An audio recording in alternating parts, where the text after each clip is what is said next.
Hola chicos, buenos días, ¿cómo están? ¿Qué tal se la pasaron el 15 y el 16 de septiembre? Espero que se la hayan pasado muy bien. Fíjense que el día de hoy vamos a seguir hablando sobre los juegos típicos tradicionales mexicanos. El día de hoy toca el turno de este juego que tengo aquí. ¿Alguien lo conoce? ¿No saben cómo se llama? Les voy a dar una pista. Este juguete lo jugaban sus abuelos cuando eran niños como ustedes y por lo regular está construido de madera. ¿No saben cuál es? Es el valero.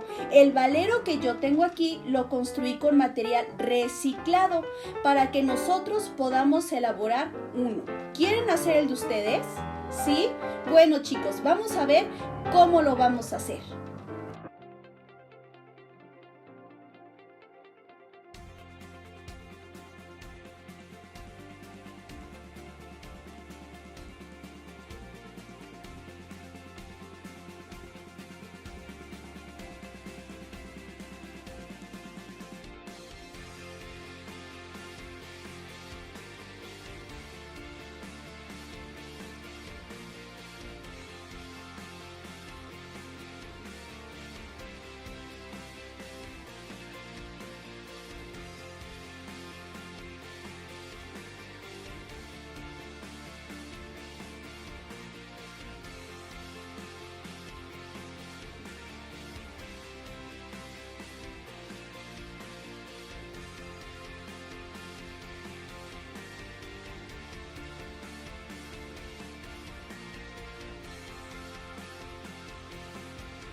Bueno chicos, ya que vimos cómo pueden hacer su valero, yo los invito a que hagan el de ustedes con el material que tengan en casa. No es necesario que gasten ni que tengan los materiales que se vieron en el video, los podemos sustituir por otros.